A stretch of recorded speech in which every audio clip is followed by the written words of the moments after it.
Assalamualaikum warahmatullahi wabarakatuh. Nahmaduhu wa nusalli wa nusallim ala rasul karim.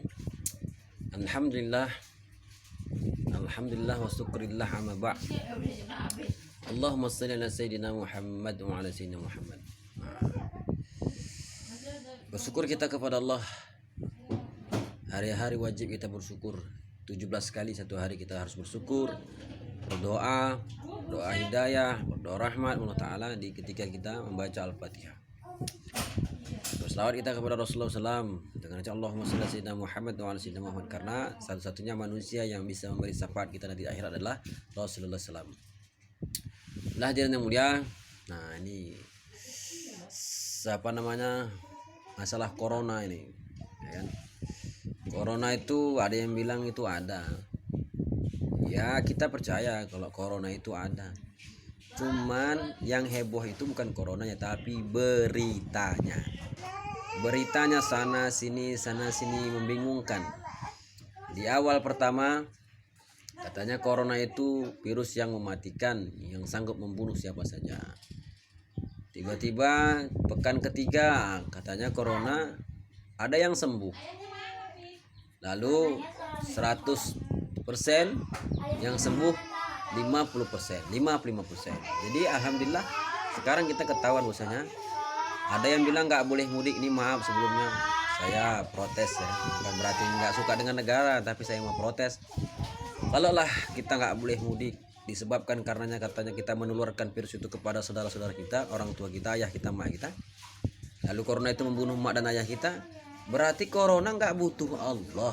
Nah, ini masalahnya, rusak akidah kita, rusak tauhid kita, ya kan? Fa'alul lima yurid. Tanpa corona pun Allah bisa bunuh. Tanpa malaikat, tahu malaikat Israel itu yang menyabut nyawa, itu untuk asbab saja. Tanpa malaikat Israel pun Allah bisa nyabut nyawa orang. Ulama yang kita katakan tamsil kan, seandainya ada satu manusia yang sanggup membuat bangunan yang tebal, melingkar dan tingginya sampai bintang, dan kita berada di dalamnya, maka pasti malaikat Israel tidak akan terkesan dengan tembok itu, maka pasti kita pun akan mati apabila sudah waktunya. Jadi kalau seandainya corona bisa membunuh dengan seketika, corona bisa mematikan dengan seketika, berarti corona nggak butuh Allah. Ini masalahnya. Nauzubillahi min dzalik. Innamal mu'minuna alladzina idza dzukira wajilat qulubuhum wa idza tuliyat 'alaihim ayatuhu zadatuhum imanan wa 'ala rabbihim yatawakkalun. Tanda-tanda orang beriman adalah apabila mendengar nama Allah bergetar hatinya. Bila dibacakan ayat-ayat Allah bertambah imannya. Yang perlu kita khawatirkan bukan virus corona, tapi yang perlu kita khawatirkan sekarang virus kemaksiatan. Orang berbondong-bondong meninggalkan sholat, musola kosong, masjid kosong, ya kan? Orang-orang yang sudah belajar ilmu, yang sudah belajar tauhid pun takut sama corona. Sesungguhnya dengan ibadah, dengan ketaatan, hanya ketaatan kepada Allah saja yang bisa meredam corona. Taat sama Allah, tunduk sama Allah, doa, nangis kita sama Allah Ta'ala, penuhkan masjid-masjid dan musola, maka akan Allah hilangkan wabah penyakit ini, ya kan? Allah berkata dalam surah Al-A'raf ayat 96, apabila satu kampung, satu negeri, satu kota bertakwa kepadaku, maka akan kuturunkan rahmat dari atas langit dan dari bawah bumi. Nah, masalahnya kita sekarang ini berbondong-bondong mengerjakan maksiat, berbondong-bondong meninggalkan sholat fardu berjamaah di masjid.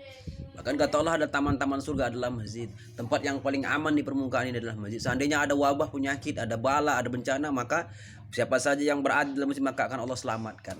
Sekarang kita malah menjauhi masjid. Yang mengaji, yang belajar ngaji, pahami hakikat hidup adalah akan mati. Mau kemana kalian lari dengan kematian? Taat sama Allah, mengikuti cara Rasulullah. La ilaha illallah, la ilaha illallah, la ilaha illallah. Subhanallah bihamdihi, subhanakallah wa bihamdika, asyhadu an la ilaha illa anta, astaghfiru wa atubu ilaih. Karti karnahi, mati karnahi. La ilaha illallah. Assalamualaikum.